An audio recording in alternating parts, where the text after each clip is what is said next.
Start ಆಗಿದೆಯಾ ನೋಡಿ. Zoom car ಅಂತ ಹೇಳಿ ವೈಟ್ ಬೋರ್ಡು ಕಾರ್ಗಳನ್ನ ಜನಕ್ಕೆ ಮಂಗ್ಬೂದಿ ಎಚ್ಚೋದು. ನಾವು ಸರ್ಕಾರದಿಂದ ಅನುಮೋದನೆ ಪಡ್ಕೊಂಡಿದ್ದೀವಿ. ನಿಮ್ಮ ವೈಟ್ ಬೋರ್ಡ್ ಕಾರ್ಗಳನ್ನ ನಮ್ಮ ಆ್ಯಪ್ಗೆ ನೀವು ಕೊಟ್ಟು ಬಾಡಿಗೆ ಹೊಡ್ಕೊಬೋದು ಅನ್ನೋ ರೀತಿಲೆಲ್ಲ ಜನಕ್ಕೆ ಮಂಗ್ಬೂದಿಗಳನ್ನ ಎರಿಸಿ ವೈಟ್ ಬೋರ್ಡ್ ಕಾರ್ಗಳನ್ನ ಇವ್ರ ಆ್ಯಪ್ಗಳಿಗೆ ಅಟ್ಯಾಚ್ಮೆಂಟ್ ಮಾಡಿಕೊಂಡು ಸುಮಾರು ವರ್ಷದಿಂದ ಇವುಗಳು ಬಿಸ್ನೆಸ್ ಮಾಡ್ಕೊಂಡು ಬರ್ತಾ ಇದ್ದಾರೆ. ಅದಕ್ಕೆ ನಿಮ್ಮ ಆಫೀಸ್ನ ಮುಚ್ಚಿಬಿಡಿ, ನಿಮ್ಮ ಆಫೀಸ್ನ ಮುಚ್ಚಬೇಕು ಅಂತೇಳಿ ಮನವಿ ಬರ್ಕೊಂಡು ಬಂದಿದ್ದೀವಿ. ಈಗ ಮನವಿ ಕೊಡೋದಕ್ಕೆ ಹೋಗ್ತಾ ಇದ್ದೀನಿ. ಇಲ್ಲಿ ಮನವಿ ಕೊಟ್ಟಾದ್ಮೇಲೆ ಇಲ್ಲಿಯ ಸ್ಥಳೀಯ ವ್ಯಾಪ್ತಿಗೆ ಬರುವಂಥದ್ದು ಜೀವನ್ ಭೀಮ್ನಗರ ಪೊಲೀಸ್ ಠಾಣೆ, ಅಲ್ಲೂ ಕೂಡ ಮನವಿ ಕೊಡ್ತೀನಿ. ಮತ್ತು ಇದಕ್ಕೆ ರಿಲೇಟೆಡ್ RTO ಯಾವುದು ಪ್ರಾದೇಶಿಕ ಕಚೇರಿ ಬರುತ್ತೆ ಅಲ್ಲೂ ಕೂಡ ಮನವಿ ಕೊಡ್ತೀನಿ. ಮನವಿಲಿರೋ ಉದ್ದೇಶ ಇಷ್ಟೇ, ವರ್ಷಾನುವರ್ಷಗಳಿಂದ ಅಕ್ರಮವಾಗಿಯೇ ಸಾರಿಗೆ ಇಲಾಖೆಗೆ ವಂಚನೆ ಹಾಗೂ ಸರ್ಕಾರಕ್ಕೂ ಕೂಡ ದ್ರೋಹ ಮಾಡಿಕೊಂಡು ಈ ಕಚೇರಿ ನಿರ್ವಹಣೆ ನಡೆಸುತ್ತಿರುವುದನ್ನು ಸಂಪೂರ್ಣವಾಗಿ ಮುಚ್ಚಬೇಕೆಂದು ದೂರು ಮತ್ತು ಎಚ್ಚರಿಕೆಯ ಮನವಿಯ ಆಗ್ರಹ ಅಂತ. ನಿಮ್ಮ ಈ Zoom car, self drive car, white board ಕಾರ್ಗಳನ್ನು ನಿಮ್ಮ ಆ್ಯಪ್ ಮೂಲಕ ಸಾರಿಗೆ ಇಲಾಖೆಗೆ ವಂಚನೆ ಮಾಡುತ್ತಿರುವ ರೀತಿ ಬಳಸಿಕೊಂಡು ನಿಮ್ಮದೇ ಕುತಂತ್ರತನದಿಂದ ನಾಡಿನಲ್ಲಿರುವ ವೈಟ್ ಬೋರ್ಡ್ ಹೊಂದಿರುವ ಕಾರ್ ಮಾಲೀಕರಿಗೆ ನಮ್ಮ ಸಂಸ್ಥೆಯಿಂದ ಸರ್ಕಾರದಿಂದ ಅನುಮೋದನೆ ಪಡೆದಿದೆ ಅಂತ ಹೇಳಿಕೊಂಡು ವೈಟ್ ಬೋರ್ಡ್ ಕಾರುಗಳನ್ನು ನಿಮ್ಮ ಈ ಅಕ್ರಮ ದಂಧೆಗೆ ಸೇರ್ಪಡೆ ಮಾಡಿಕೊಂಡು ಅಂತಹ ಕಾರುಗಳನ್ನು ಸಾರಿಗೆತರವಾಗಿ ಬಾಡಿಗೆಗೆ ಸಿಗೋ ರೀತಿ ಆ್ಯಪ್ ಮೂಲಕ ದಂಧೆ ನಡೆಸುತ್ತಿದ್ದೀರಾ. ಇದರಿಂದ ತೆರಿಗೆ ಕಟ್ಟಿಕೊಂಡು ಎಲ್ಲೋ ಬೋರ್ಡ್ ಕಾರ್ನಲ್ಲಿಯೇ ಟ್ಯಾಕ್ಸಿ ಸೇವೆ, ಟೂರಿಸ್ಟ್ ಸೇವೆ ಮಾಡುತ್ತಿರೋ ಮತ್ತು ರೆಂಟಲ್ ಸೇವೆ ನಡೆಸುತ್ತಿರೋ ವಾಣಿಜ್ಯ ಬಳಕೆಯ ಕಾರ್ಗಳಿಗೆ ಆರ್ಥಿಕ ಸಮಸ್ಯೆ ಮಾಡುತ್ತಿದ್ದೀರಾ. ಫೈನಾನ್ಷಿಯಲಿ ತೊಂದರೆ ಕೊಡ್ತಾ ಇದ್ದಾರೆ ಇವರು. ಇದರಿಂದ ನಮ್ಮ ಚಾಲಕರ ವರ್ಗಕ್ಕೆ ಮತ್ತು ಮಾಲೀಕರ ವರ್ಗಕ್ಕೆ ಅನ್ಯಾಯ ಆಗುತ್ತಿದೆ. ಸರ್ಕಾರಕ್ಕೂ ಸಹ ದ್ರೋಹ ಮಾಡುತ್ತಿದ್ದೀರಾ. ವೈಟ್ ಬೋರ್ಡ್ ಕಾರ್ಗಳನ್ನು ಸ್ವಂತ ಬಳಕೆಗೆ ವಾಹನಗಳು, ಅಂತಹ ಕಾರುಗಳನ್ನು ನಿಮ್ಮ ಕಚೇರಿಯ ಮೂಲಕ ಆ್ಯಪ್ ಆನ್ಲೈನ್ ಬಳಸಿಕೊಂಡು ಸಾರಿಗೆ ನಿಯಮಗಳನ್ನು ಗಾಳಿಗೆ ತೂರಿ ವಂಚನೆ ಮಾಡುತ್ತಿದ್ದೀರಾ. ಜೊತೆಗೆ ಸರ್ಕಾರಕ್ಕೂ ಸಹ ತೆರಿಗೆ ಕಟ್ಟದೆ ಇಂತಹ ದಂಧೆ ಮಾಡುತ್ತಿದ್ದೀರಾ. ನಿಮ್ಮ ಈ ಅಕ್ರಮ ದಂಧೆ ನಮ್ಮ ವಾಣಿಜ್ಯ ಬಳಕೆಯ ಚಾಲಕರ ಮಾಲೀಕರ ಸಮುದಾಯದ ಮೇಲೆ ತೊಂದರೆ ಕೊಟ್ಟಿರೋದು ಸಾಕು. ಈ ಕೂಡಲೇ ನಿಮ್ಮ ಕಚೇರಿ ಬಂದ್ ಮಾಡಿ. ಇಲ್ಲದೆ ಹೋದರೆ ನಮ್ಮ ಸಂಘಟನೆ ವತಿಯಿಂದ ಸಹಸ್ರಾರು ಸಂಖ್ಯೆಯಲ್ಲಿ ನಿಮ್ಮ ಕಚೇರಿಗೆ ಮುತ್ತಿಗೆ ಹಾಕಿ ಹೋರಾಟ ಮಾಡಬೇಕಾಗುತ್ತದೆ. ಇದರಿಂದ ಯಾವುದೇ ರೀತಿಯ ತೊಂದರೆ ಆದರೂ ನೀವೇ ಹೊಣೆಗಾರರು ಆಗುತ್ತೀರಾ ಎಂದು ಎಚ್ಚರಿಕೆ ನೀಡುತ್ತಿದ್ದೇವೆ. ಇದರ ಕುರಿತು ಇಂದು ನಿಮ್ಮ ಕಚೇರಿಯ ವ್ಯಾಪ್ತಿಯ ಸ್ಥಳೀಯ ಠಾಣೆಯಲ್ಲೂ ದೂರು ನೀಡುತ್ತೇವೆ. ರೆಡಿ ಮಾಡ್ಕೊಂಡು ಬಂದಿದ್ದೀವಿ, ಕೊಡ್ತೀವಿ. ಮತ್ತು ಇದನ್ನು ಮತ್ತೆ RTO ಕೂಡ ದೂರು ಕೊಡ್ತೀವಿ. ಮೊದಲೇ ನಿಮಗೆ ತಿಳಿಸಿ ಮನವಿ ನೀಡುವ ಮೂಲಕ ಎಚ್ಚರಿಕೆ ನೀಡುತ್ತಿದ್ದೇವೆ. ಸಂಘಟನೆ ವತಿಯಿಂದ ನಮ್ಮ ನಂಬಿ ವೈಟ್ ಬೋರ್ಡ್ ಕಾರ್ಗಳನ್ನು ಬಾಡಿಗೆ ಕೊಡುತ್ತಿರುವ ಜೀವನದ ಮೇಲೂ ಚೆಲ್ಲಾಟ ಆಡುತ್ತಿದ್ದಾರೆ. ಅಂದರೆ ವೈಟ್ ಬೋರ್ಡ್ ಕಾರ್ಗಳ RC ಓನರ್ಗಳ ಮೇಲೂ ಜೀವನ ಜೊತೆ ಚೆಲ್ಲಾಟ ಆಡ್ತಿದ್ದಾರೆ. ವೈಟ್ ಬೋರ್ಡ್ ಕಾರ್ಗಳಿಂದ ಅಪಘಾತ ಆಗಿ ಸಾವು ನೋವು ಸಂಭವಿಸಿದರೂ ಆ ವೈಟ್ ಬೋರ್ಡ್ RC ಮಾಲೀಕನ ಕಾನೂನು ಸುಳಿಯಲ್ಲಿ ಸಿಲುಕಿಕೊಳ್ಳುವಂತೆ ಮಾಡುತ್ತಿದ್ದೀರಾ. ನಿಮ್ಮ ಈ ಅಕ್ರಮ ದಂಧೆ ನಿಲ್ಲಿಸಬೇಕು ಸಹ ಎಚ್ಚರಿಕೆ ನೀಡುತ್ತಿದ್ದೇವೆ. ಸಾಕು, ಇಷ್ಟು ವರ್ಷದಿಂದ ಈ ದಂಧೆ ನಡೆಸಿಕೊಂಡು ಬಂದಿರೋದು, ಇಂದಿನಿಂದ ನಿಮ್ಮ ಕಚೇರಿ ಮುಚ್ಚಬೇಕು ಅಂತೇಳಿ ಈ ಒಂದು ಸಂಸ್ಥೆಗೆ ಎದುರುಗಡೆ ಬಂದು ನಿಂತಿದ್ದೀವಿ. ಒಳಗಡೆಗೆ ಹೋಗಬೇಕು, ಒಳಗಡೆ ಹೋಗ್ಬೋದು, ಹೋಗದೆ ಏನು ದೊಡ್ಡ ವಿಷಯ ಅಲ್ಲ. ನಾನೀಗ ಹೋದರೆ ಅದಕ್ಕೆ ನಾನಾ ಥರ ಬಣ್ಣಗಳು ಲೇಪನೆ ಆಗ್ತವೆ. ಈಗ ಆಲ್ರೆಡಿ ನಮ್ಮವರೊಂದು 30-40 ಜನ ಇದ್ದೀವಿ. ಪೊಲೀಸ್ನವ್ರಿಗೋಸ್ಕರ ವೆಯ್ಟ್ ಮಾಡ್ತಾ ಇದ್ದೀವಿ. ಜೊತೆಯಲ್ಲಿ ಪೊಲೀಸ್ನವ್ರನ್ನೂ ಕೂಡ ಕರ್ಕೊಂಡು ಅವರ ಕಚೇರಿಗೆ ಹೋಗಿ ಅವರ ಈ ಒಂದು ಅಕ್ರಮ, ಯಾಕೆಂದರೆ ಪೊಲೀಸ್ನವ್ರಿಗೂ ಕೂಡ ಇಂಥ ಒಂದು ಕಚೇರಿ ಒಳಗಡೆ ಇಂಥದ್ದೊಂದು ದಂಧೆ ನಡೀತಿರುತ್ತೆ ಅಂತ ಗೊತ್ತಿರೋಲ್ಲ. ಏನೋ ಇದೆ, ಇಲ್ಲೇನೋ ಒಂದು ಬಿಸ್ನೆಸ್ ಮಾಡ್ಕೊಂಡು ಹೋಗ್ತಿರ್ತಾರೆ ಅಂತ ಪೊಲೀಸರು ತಿಳ್ಕೊಂಡಿರ್ತಾರೆ. ಹಾಗಾಗಿ ಪೊಲೀಸವ್ರ ಗಮನಕ್ಕೂ ಕೂಡ ತರಬೇಕು. ಮತ್ತು ಇವ್ರ ಗಮನದಲ್ಲೂ ಕೂಡ ಹೇಳಿ ಇದನ್ನು ಕ್ಲೋಸ್ ಮಾಡಿಸ್ಬೇಕು. ಮತ್ತು RTOದವ್ರ ಗಮನಕ್ಕೆ ಈಗ ಸಾಕಷ್ಟು ಬಾರಿ ತಂದಿದ್ದೀವಿ, ಈಗಲೂ ಕೂಡ ತರೋ ಅಂತ ಕೆಲಸ ಮಾಡ್ತೀವಿ. ನೋಡಿ, ಜನಕ್ಕೆ ಇವ್ರು ಯಾವ ಥರ ಮಂಗ್ಬೂದಿ ಎರಚ್ತಾರೆ ಅಂದರೆ, ವೈಟ್ ಬೋರ್ಡ್ ಕಾರ್ಗಳನ್ನ ತೊಗೊಂಬಂದು ನಮ್ಗೆ ಅಟ್ಯಾಚ್ ಮಾಡಿಕೊಡಿ, ನಿಮಗೆ ನಾವು ಬಿಸ್ನೆಸ್ ಕೊಡ್ತೀವಿ ಅಂತ ಹೇಳಿ ಈ ರೀತಿ ಅಕ್ರಮವಾಗಿ ದಂಧೆ ನಡೆಸ್ತಾ ಇದ್ದಾರೆ. ಅದರ ಸಂಬಂಧ ಇವತ್ತು ಕೊಡ್ತಾ ಇದ್ದೀವಿ. ಯಾಕೆಂದರೆ ಇವತ್ತು ತುಂಬ ಜನ ಎಲ್ಲೋ ಬೋರ್ಡ್ ಡ್ರೈವರ್ಸ್ಗಳು ಸಂಪಾದನೆಗಳಿಲ್ಲದೆ ರೋಡಲ್ಲಿ ಗಾಡಿಗಳನ್ನ ಹಾಕ್ಕೊಂಡು ಒಂದು ಬುಕ್ಕಿಂಗ್ ಬಂದರೆ ಸಾಕಪ್ಪ ಅಂತ ಒದ್ದಾಡ್ತಿದ್ದಾರೆ. ಆದರೆ ಇಂಥ ಹಲ್ಕಟ್ಟು ಕೋಳಿ ಮಕ್ಕಳು ಈ ಥರ ಅಕ್ರಮವಾಗಿ ಆಫೀಸ್ಗಳನ್ನ ಓಪನ್ ಮಾಡಿಕೊಂಡು ಬಿಸ್ನೆಸ್ಸನ್ನು ಹಾಳು ಮಾಡಿ ಇಡೀ ನಮ್ಮ ಚಾಲಕರ ವರ್ಗಕ್ಕೆ ತೊಂದರೆ ಕೊಡುವಂಥ ಕೆಲಸ ಮಾಡ್ತಾ ಇದ್ದಾರೆ. ಹಂಗಾಗಿ ಇದ್ರ ಬಗ್ಗೆ ಕಾರ್ಯಾಚರಣೆ ಆಗಲೇಬೇಕು ಅಂತ ನಮ್ಮ ಪ್ರಯತ್ನ. ನೋಡೋಣ, ಮನವಿ ಕೊಟ್ಟಿದ ಮೇಲೆ ಅಧಿಕಾರಿಗಳಿಗೂ ಕೂಡ ಕೊಡ್ತೀವಿ. ಅವರು ಏನು ಆ್ಯಕ್ಷನ್ ತಗೊಳ್ಳಿಲ್ಲ ಅಂದರೆ ಖಂಡಿತ ತಿಳಿಸ್ತೀವಿ. ಅವಾಗ ನೀವೇ ಅರ್ಥ ಮಾಡ್ಕೊಳ್ಳಿ, ಈ ಸರ್ಕಾರದ ಅಧಿಕಾರಿಗಳು ಅವ್ರ ಗಮನಕ್ಕೆ ತರೋ ಅಂತ ಕೆಲಸ ಮಾಡಿ ಮನವಿ ಕೊಟ್ಟರು ಕೂಡ ಇವ್ರನ್ನ ಮುಟ್ಸೋಕ್ಕಾಗಿಲ್ಲ ಅನ್ನೋ ಥರ ಇತ್ತು ಅಂದಮೇಲೆ ಇಲ್ಲಿ ವ್ಯವಸ್ಥೆ ಹೆಂಗಿದೆ ಅನ್ನೋದನ್ನು ನೀವು ಕೂಡ ನೋಡಿರಂತೆ. ಈ ಸರ್ಕಾರ ಮತ್ತು ಈ ಸರ್ಕಾರದ ಅಧಿಕಾರಿಗಳು ಎಷ್ಟು ಮಟ್ಟಿಗೆ ಈ ಥರ ಅಕ್ರಮ ದಂಧೆಗಳು ನೋಡಿ, ಟ್ಯಾಕ್ಸ್ ಕಟ್ಟೋವಂಥವ್ರು, ಇವ್ರಿಗೆ ಎಲ್ಲೋ ಬೋರ್ಡ್ ಇಟ್ಕೊಂಡಿರುವಂಥವ್ರು, ಇವ್ರನ್ನೆಲ್ಲ ಹಿಡಿದು ದರ್ಪ ಮೆರೆಯೋಕ್ಕಾಗ್ತದೆ. ರೋಡ್ ಸೈಡಲ್ಲಿ ನಿಂತು ಒಂದು ನೋ ಪಾರ್ಕಿಂಗಲ್ಲಿದ್ರೆ ಫೋಟೋ ಹೊಡೆದು ಅವ್ರ ಮೇಲೆ ಕೇಸ್ ಹಾಕೋಕ್ಕಾಗ್ತದೆ. ಲೀಲಾಜಾಲವಾಗಿ ಬಿಸ್ನೆಸ್ ನಡೆಸೋರ್ರೆ ಇವ್ರ ಕೈಲಿ ಏನೂ ಮಾಡೋಕ್ಕಾಗ್ತಿಲ್ಲ. ಅದಕ್ಕೆ ಗಮನಕ್ಕೆ ತರೋ ಅಂತ ಕೆಲಸ ಮಾಡ್ತಾರೋ ಇಲ್ವೋ ಅಂತ ಕಾದು ನೋಡೋಣ. ಧನ್ಯವಾದ. ಅವ್ರ ಆಫೀಸ್ಗೆ ಹೋಗಿ ಲೆಟ್ರ್ ಕೊಡೋದಿದೆ ಬನ್ನಿ ಸರ್ ಅಂತ ಹೇಳಿ ಕರೆದು ಅವರು ಸ್ಟೇಷನ್ಗೆ ಇಂಟಿಮೇಷನ್ ಕೊಟ್ಬಿಟ್ಟು ನಮಗೆ ಹೇಳಿ ಜೊತೆಲಿ ನಾವು ಬರ್ತೀವಿ ಅಂದರು. ಆಯಿತು ಅಂತೇಳಿ ಜೀವನ್ ಬೀರ್ನಗರ ಸ್ಟೇಷನ್ ಬಂದು ಇನ್ಸ್ಪೆಕ್ಟರ್ ಅವರು ಇರಲಿಲ್ಲ, ಸಬ್ ಇನ್ಸ್ಪೆಕ್ಟರ್ ಸರು ಆಂಜನೇಯ ಸರ್ ಅಂತೇಳಿ ಅವ್ರಿಗೆ ಈ ರಿಕ್ವೆಸ್ಟ್ ಲೆಟರ್ನ ಕೊಟ್ಟು ಈ ಥರ ಜನಗಳಿಗೆ ಸುಳ್ಳು ಹೇಳ್ಕೊಂಡು ವೈಟ್ ಬೋರ್ಡ್ ಕಾರ್ಗಳಲ್ಲಿ ಬಿಸ್ನೆಸ್ ಮಾಡ್ತಾ ಇದ್ದಾರೆ, ದಯವಿಟ್ಟು ಇವ್ರ ಮೇಲೆ ಕ್ರಮ ತಗೊಳ್ಳಿ ಅಂತೇಳಿ ಆ ಒಂದು ಆ್ಯಪು ಯಾವ ಥರ ವರ್ಕ್ ಆಗುತ್ತೆ, ಅವ್ರ ಬಿಸ್ನೆಸ್ ಇಲ್ಲಿ ಯಾವ ಥರ ನಡೆಸ್ತಾ ಇದ್ದಾರೆ ಅನ್ನೋ ರೀತಿ ಎಲ್ಲ ವಿಚಾರಗಳನ್ನ ಸಬ್ ಇನ್ಸ್ಪೆಕ್ಟರ್ ಸರ್ಗೆ ಹೇಳಿದ್ದೀವಿ. ಸ್ಟೇಷನ್ಗೂ ಕೂಡ ಒಂದು ಮುಂಚಿತವಾಗಿಯೇ ಕಂಪ್ಲೇಂಟ್ ಬರ್ಬಂದು ತೊಗೊಂಬಂದಿದ್ದು, ಆ ಕಂಪ್ಲೇಂಟು ಕೂಡ ಸ್ವೀಕಾರ ಮಾಡಿದ್ದಾರೆ. ಖಂಡಿತ ನಾನು ನಿಮಗೆ ಈಗ ಅಪ್ಲಾಯ್ಮೆಂಟ್ ಕೊಡ್ತೀನಿ, ಅಂದರೆ ಅಪ್ಲಾಯ್ಮೆಂಟ್ ಕಾಪಿ ಇಟ್ಕೊಳ್ಳಿ. ನನಗೆ ಒಂದು ವಾರ ಕಾಲಾವಕಾಶ ಕೊಡಿ. ನೀವು ಅಲ್ಲಿ ಹೋಗೋದೇ ಬೇಡ, ನಾನೇ ಅವ್ರನ್ನ ಇಲ್ಲಿ ಕರೆಸ್ತೀನಿ. ಅದೇನಿದೆ ನಿಮ್ಮ ವಿಚಾರಗಳನ್ನ ತಿಳಿಸಿ, ಅವ್ರು ಲೀಗಲ್ಲ ಇಲ್ಲೀಗಲ್ಲ ಎಲ್ಲವೂ ಕೂಡ ಚೆಕ್ ಮಾಡೋಣ.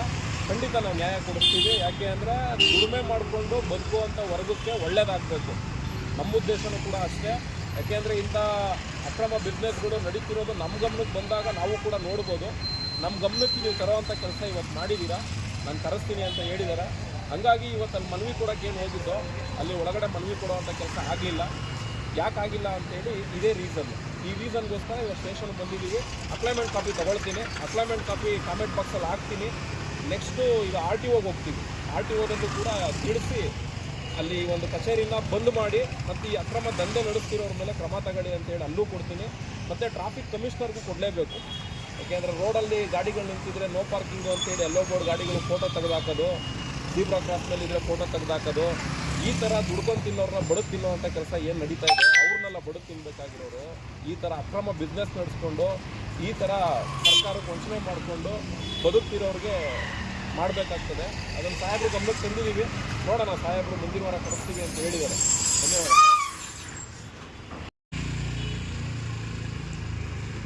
ಸಾಹೇಬ್ರು ನೋಡಿ, ಏನು ರ್ಯಾಪಿಡೋ ಅನ್ನೋ ಒಂದು ಸಂಸ್ಥೆ ವೈಟ್ ಬೋರ್ಡ್ 2 ವೀಲರ್ಗಳನ್ನ ಇಟ್ಕೊಂಡು ರ್ಯಾಪಿಡೋ ಜೊತೆಗೆ ಓಲಾ ಊಬರ್ ಅಂತ ಹೇಳಿ ವೈಟ್ ಬೋರ್ಡ್ 2 ವೀಲರ್ಗಳನ್ನ ನಡೆಸ್ತಾರೆ.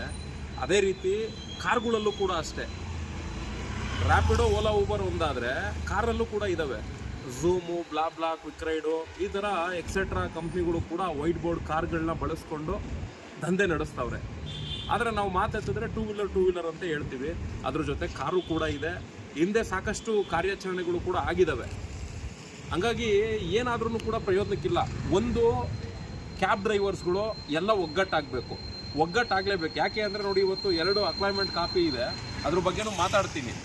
ಕ್ಯಾಬ್ ಡ್ರೈವರ್ಸ್ಗಳು ಒಂದಾಗಿ ಎಲ್ಲ ಒಗ್ಗಟ್ಟಾಗಿ ರಾಮಲಿಂಗಾರೆಡ್ಡಿ ಅವ್ರನ್ನ ಒಂದೇ ಒಂದು ಪ್ರಶ್ನೆ ಕೇಳಬೇಕು.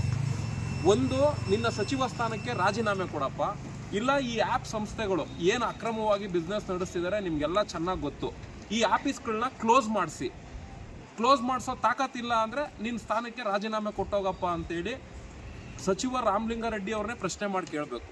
ಆಮೇಲೆ ಏನು ಕಾಂಗ್ರೆಸ್ ಗೌರ್ಮೆಂಟು ಇವತ್ತು ಸರ್ಕಾರ ನಡೆಸ್ತಾ ಇದೆ, ನಿಮ್ಗಳ ಯೋಗ್ಯತೆಗೆ ಈ ಥರ ಅಕ್ರಮ ಬಿಸ್ನೆಸ್ಗಳನ್ನ ನಡೆಸೋರನ್ನ ನಿಲ್ಸೋಕ್ಕಾಗಿಲ್ಲ ಅಂದರೆ ನಿಮ್ಮ ಸರ್ಕಾರನ ರಾಜೀನಾಮೆ ಕೊಟ್ಬಿಟ್ಟು ಯಾರಾದರೂ ಈ ಥರ ದಂಧೆಗಳನ್ನ ನಡೆಸೋವಂಥವ್ರನ್ನ ನಿಲ್ಲಿಸ್ತೀವಿ ಅನ್ನೋರಿಗೆ ಸರ್ಕಾರನ ಬಿಟ್ಕೊಟ್ಬಿಡಿ ಅಂತೇಳಿ ಸರ್ಕಾರಕ್ಕೂ ಕೂಡ ಈ ಟ್ಯಾಕ್ಸ್ ಕಟ್ಕೊಂಡು ಆಟೋದವರು, ಕ್ಯಾಬ್ ಅವರು, ಗೂಡ್ಸ್ ಗಾಡಿಯವರೆಲ್ಲ ಇದಿರಲ್ಲ, ನೀವೆಲ್ಲ ಒಗ್ಗಟ್ಟಾಗಿ ಈ ಸಚಿವನಿಗೆ ಮತ್ತು ಸರ್ಕಾರಕ್ಕೆ ಕೇಳಬೇಕು. ಇದು ಎಲ್ಲಿವರೆಗೂ ನೀವು ಕೇಳಲ್ಲ, ಈ ಕಿತ್ತೋಗಿರೋ ವ್ಯವಸ್ಥೆ ನಿಲ್ಲಲ್ಲ. ನೋಡಿ, ಒಂದು ಮೊದಲನೇ ಲೆಟ್ರು ಝೂಮ್ ಕಾರ್ಗೆ ಹೋಗ್ತೀವಿ, ಅವನ ಆಫೀಸ್ ಒಳಗಡೆ ಹೋಗಿ ಲೆಟ್ರ್ ಕೊಟ್ಬಿಟ್ಟು ನಿನ್ನ ದಂಧೆನ ನಿಲ್ಲಿಸ್ಬೇಕು, ನಿನ್ನ ಆಫೀಸ್ನ ಬಂದ್ ಮಾಡಬೇಕು ಅಂತೇಳಿ ಲೆಟ್ರ್ ಕೊಡೋಣ ಅಂತ ಹೋಗ್ತೀವಿ. ಆದರೆ ಏಕ್ದಮ್ ಹೋಗೋಕ್ಕಾಗಲ್ಲ, ಹೋದರೆ ತಪ್ಪಾಗ್ತದೆ.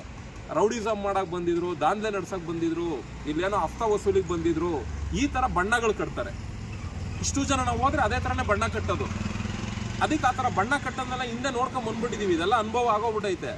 ಅದಕ್ಕೆ ಅಲ್ಲಿ ಹೋಗೋಕ್ಕೂ ಮುಂಚೆ ಪೊಲೀಸ್ ಅವ್ರನ್ನ ಕರೆಸ್ಕೊಂಡು 112 ಫೋನ್ ಮಾಡಿ ಪೊಲೀಸ್ ಅವ್ರನ್ನ ಕರೆಸ್ಕೊಂಡ್ರೆ ಏನು ಬೇಡ್ರಯ್ಯ ನಮ್ಮ ಜೊತೆ ಮನವಿ ಕೊಡೋಕೆ ಬರ್ರಿ ಒಳಗಡಿಕೆ ಅಂದರೆ ಎದುರುತ್ತಾರೆ. ಈಗ ಪೊಲೀಸ್ನವ್ರು ಈಗ ಆಟೋ ಓಡಿಸೋರು ಕ್ಯಾಬ್ ಓಡಿಸೋರು ಏನಾದರೂ ಒಂದು ಸಣ್ಣ ತಪ್ಪು ಮಾಡಿಬಿಟ್ರೆ ಬಾಯಿಗೆ ಬಂದಂಗೆ ಬೈದು ಒಡೆಯೋದೇನು ಕೇಳ್ತೀರಾ, ಏನೋ ನಮ್ಮ ಬಗ್ಗೆನೇ ಮಾತಾಡ್ತೀಯ ಅಂದ್ಬಿಟ್ಟು FIR ಹಾಕೋದೇನು ಕೇಳ್ತೀರಾ, ಬಡವ್ರ ಮಕ್ಕಳನ್ನ ಜೈಲಿಗೆ ಕಳಿಸ್ಬಿಡ್ತಾರೆ. ಆದರೆ ತಲೆಡಿಕ್ ನನ್ನ ಮಕ್ಕಳು ಕಂಪ್ನಿಗಳನ್ನ ಮಾಡಿಕೊಂಡು ಆಫೀಸ್ಗಳನ್ನ ನಡೆಸ್ಕೊಂಡು ಒಳಗಡೆ ದಂಧೆ ಮಾಡ್ತವ್ರಲ್ಲ, ಅವ್ರಿಗೊಂದು ಮನವಿ ಪತ್ರ ಕೊಡೋಣ ಬರ್ರಯ್ಯ ಅಂದರೆ ಒಳಗಡೆಗೆ ಬರೋಕ್ಕೆ ಎದುರ್ಕಂತಾರೆ. ಇದು ನಮ್ಮ ವ್ಯವಸ್ಥೆ. ಸರಿ ಆಯಿತು, ನೀವು ಎದುರ್ಕಂತಿದ್ದೀರಾ, ನಾವೇನು ಮಾಡಬೇಕು ಅಂದರೆ ಪೊಲೀಸ್ ಸ್ಟೇಷನ್ಗೆ ಹೋಗಿ ನಾವು ಒಳಗಡೆ ಬರಬೇಕು ಅಂದರೆ ಅಲ್ಲಿ ಸ್ಟೇಷನಿಂದ ಒಂದು ಮಾತು ಹೇಳಿಸಿ ಅಂತ ಅಂತಾರೆ. ಸರಿ ಆಯ್ತು ಬಿಡ್ರಪ್ಪ ಅಂದ್ಬಿಟ್ಟು ಸ್ಟೇಷನ್ಗೆ ಹೋಗ್ತೀವಿ. ಸ್ಟೇಷನ್ಗೆ ಹೋದ್ಮೇಲೆ ಇನ್ಸ್ಪೆಕ್ಟರ್ ಇರಲ್ಲ, ಸಬ್ ಇನ್ಸ್ಪೆಕ್ಟ್ರನ್ನ ಭೇಟಿ ಮಾಡ್ತೀವಿ. ಸಬ್ ಇನ್ಸ್ಪೆಕ್ಟ್ರಿಗೆ ನಿಮಗೂ ಕೂಡ ಮನವಿ ಬರ್ಕೊಂಬಂದಿದ್ದೀವಿ ಸರ್, ನಿಮ್ಮ ಸ್ಟೇಷನ್ ವ್ಯಾಪ್ತಿ ಒಳಗಡೆ ನೋಡಿ ಇಂಥ ಜಾಗದಲ್ಲಿ ಈ ಥರ ಆಫೀಸ್ ಮಾಡಿಕೊಂಡು ವರ್ಷಾನುಗಟ್ಲೆಯಿಂದ ದಂಧೆ ನಡೆಸ್ತವ್ರೆ, ವೈಟ್ ಬೋರ್ಡ್ ಕಾರ್ಗಳು ಇಟ್ಕೊಂಡು. ಇವತ್ತು ನಿಮ್ಮ ಗಮನಕ್ಕೆ ತರ್ತಾ ಇದ್ದೀವಿ, ಆ ಆಫೀಸ್ನ ನೀವು ಕ್ಲೋಸ್ ಮಾಡಿಸಿ, ಕರೆಸಿ ಅವ್ರನ್ನ. ಈ ದಂಧೆ ನಿಲ್ಲಬೇಕು, ಇಲ್ಲ ಅಂದರೆ ವೈಟ್ ಬೋರ್ಡ್ ಕಾರ್ಗಳವ್ರಿಗೆ, ಬಿಸ್ನೆಸ್ ಮಾಡೋರಿಗೆ, ಯೆಲ್ಲೋ ಬೋರ್ಡ್ ಕಾರ್ಡ್ ಅವ್ರಿಗೆಲ್ಲ ತೊಂದರೆ ಆಗ್ತಾ ಇದೆ, ಓನರ್ ಡ್ರೈವರ್ಗಳಿಗೆಲ್ಲ ತೊಂದರೆ ಆಗ್ತಾ ಇದೆ. ಇವತ್ತು ಬಿಸ್ನೆಸ್ ಇಲ್ಲದೆ ಎಲ್ಲ ಮರದ ಕೆಳಗಡೆ ಗಾಡಿಗಳು ಹಾಕೊಂಡು ಮಲಗವ್ರೆ, ಆ ಪರಿಸ್ಥಿತಿ ಆಗಿದೆ ಅಂತೇಳಿ ಪೊಲೀಸ್ನವ್ರಿಗೆ ಹೇಳಿದಾಗ ಸಬ್ ಇನ್ಸ್ಪೆಕ್ಟ್ರು ನೋಡಿ ಒಂದು ಅಕ್ಲೈಮೆಂಟ್ ಕೊಟ್ಟಿದ್ದಾರೆ, ಅವ್ರನ್ನ ಕರೆಸ್ತೀವಿ, ನೀವು ಹೋಗಿ ನಾನು ಬರೇಳ್ತೀನಿ ಅಂತ ಹೇಳಿ ಪೊಲೀಸ್ನವರು ಮಾತಾಡಿ ಕಳಿಸ್ಕೊಟ್ಟಿದ್ದಾರೆ. ನೋಡಬೇಕು, ಯಾಕೆ ಅಂದರೆ ಪೊಲೀಸ್ನವರು ಕರ್ಸೋದಾಗಿರಲಿ, ಅವ್ರ ಜೊತೆ ಮಾತಾಡೋದಾಗಿರಲಿ, ಇದೆಲ್ಲ ಇನ್ನೂ ಏನೇನು ಆಗ್ತದೋ ಕಾದು ನೋಡಬೇಕು. ಅವನು ಯಾರ್ಯಾರ ಕಡೆಯಿಂದ ಇವರು ಫೋನ್ ಹಾಕಿಸ್ತಾನೋ ಅದೆಲ್ಲ ಇದೆ. ಅದೊಂದಾಯ್ತಾ. ನೆಕ್ಸ್ಟ್ ಇಲ್ಲಿ RTOಗೆ ಬಂದು ಕಸ್ತೂರಿ ನಗರ, ಯಾಕೆ ಅಂದರೆ ಅವನ ಆಫೀಸು ಈ ಏರಿಯಾ ಲಿಮಿಟು ಬರೋದ್ರಿಂದ ಸಾಹೇಬ್ರು ನೋಡೋಣ ಅಂತ ಬಂದು, ಅವ್ರು ಸಾಹೇಬ್ರು ಇಲ್ಲ, ARTO ಅವ್ರು ಇದ್ರು, ಅವ್ರನ್ನ ಭೇಟಿ ಮಾಡಿ ಒಂದು 1/4 ಗಂಟೆ ನಮ್ಮೆಲ್ಲರ ಮುಂದೆನೂ ಮಾತಾಡೋದೇನಪ್ಪ, ಮಾತಾಡಿದ್ರು. ಅವ್ರ ಮನಸ್ಥಿತಿ ಇರೋದಿಷ್ಟೇ, ಇಲ್ಲಿಗಲ್ ಏನ್ರಿ ಅವರು, ನಡೀರಿ ಅವ್ರ ಆಫೀಸು ನುಗ್ಗಿ ಮುಚ್ಸೋಣ ಅನ್ನೋ ತಾಕತ್ತು ಯಾವ ಅಧಿಕಾರಿ ಬಾಯಲ್ಲೂ ಕೂಡ ಬರಲ್ಲ. ಎಲ್ಲರೂ ಎದುರ್ಕಂತಾರ್ರಿ. ಇವರೆಲ್ಲ ಏನಿದ್ರು ಬಡವ್ರನ್ನ ಎದುರಿಸ್ಕೊಂಡು ಬದುಕೋರು. ಇವರು ಏನು ಹೇಳ್ತಾರೆ, ಕಾರ್ಯಾಚರಣೆ ಮಾಡೋಣ, ಗಾಡಿಗಳನ್ನ ಹಿಡಿಯೋಣ, ಹಿಡಿದ ಮೇಲೆ ಅವ್ರುಗಳಿಗೆ ನಾವು ದಂಡ ಹಾಕ್ತೀವಿ. ಈ ಥರ ಮ್ಯಾಟ್ರ್ಗಳನ್ನ ನಮ್ಮ ಹತ್ರ ಮಾತಾಡ್ತಾರೆ ಅಂದಾಗ ವಿಧಿ ಇಲ್ಲ, ಅವ್ರ ಮುಂದೆ ನಿಂತ್ಕೊಂಡಾಗ ಆಯ್ತು ಮಾಡಪ್ಪ ಅಂತ ಹೇಳ್ಬೋದು. ಆದರೆ ಹೊರಗಡೆ ಬಂದು ನಾನು ಹೇಳೋದಿಷ್ಟೇ, ಇಲ್ಲಿ ಏನು ಅಧಿಕಾರಿಗಳು ವಲಯ ಅಂತ ಇದೆ, ಇಲ್ಲಿ ದಂಧೆ ನಡೆಸ್ಕೊಂಡು ಈ ಥರ ಅಕ್ರಮವಾಗಿ ಯಾರು ಬದುಕ್ತಿದ್ದಾರೆ ಅವ್ರನ್ನ ಮುಟ್ಟುವಂಥ ತಾಕತ್ತು ಯಾವ ಅಧಿಕಾರಿಗಳಿಗೂ ಕೂಡ ಇಲ್ಲ. ಆ ಥರ ನರ ಇರೋವಂಥ ಅಧಿಕಾರಿಗಳನ್ನ ನಾನು ಇವತ್ತರೆಗೂ ನೋಡೂ ಇಲ್ಲ. ಈ ಥರ ವ್ಯವಸ್ಥೆಯಲ್ಲಿ ನಾವು ಇದ್ದೀವಿ ಅಂದಮೇಲೆ ಯಾವ ಅಧಿಕಾರಿಗಳ ಹತ್ರ ಹೋಗಿ ಈ ದಂಧೆನ ನಿಲ್ಲಿಸಿ ಅಂತ ಕೇಳೋಕ್ಕಾಗುತ್ತೆ? ಹೋಗಲಿ, ನಾನೇನಾದರೂ CM DCM ಇಲ್ಲ ಟ್ರಾನ್ಸ್ಪೋರ್ಟ್ ಮಿನಿಸ್ಟ್ರಾ, ನಾನು ಪೋಸ್ಟಿಂಗ್ ಹೋದ್ರೂ ಪರವಾಗಿಲ್ಲ ಅವ್ರನ್ನ ಮಟ್ಟ ಹಾಕೋಣ ಅನ್ನೋಕ್ಕೆ.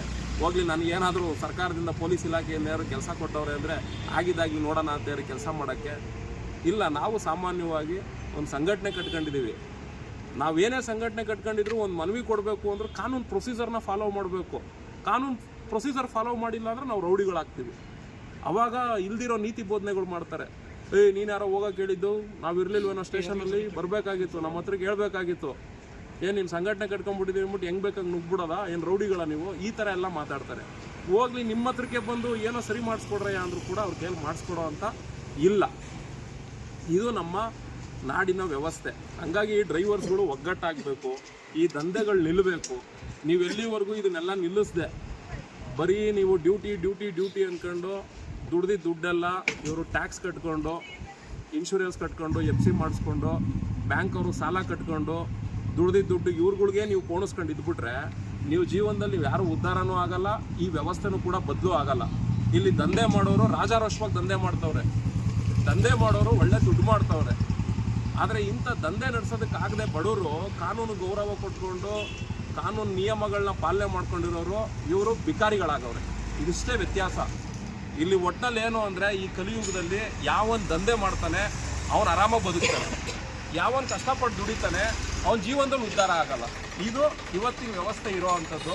ಹಂಗಾಗಿ ನೋಡಿ, ಇವತ್ತು ಒಂದು ಅಕ್ಲೈಮೆಂಟ್ ಕಾಪಿ ತಗೊಂಡಿದ್ದೀವಿ. ಆದರೆ ಇವ್ರ ಕೈಯಲ್ಲಿ ಅವ್ರ ಆಫೀಸ್ಗೆ ನುಗ್ಗುವಂಥ ತಾಕತ್ತಿಲ್ಲ.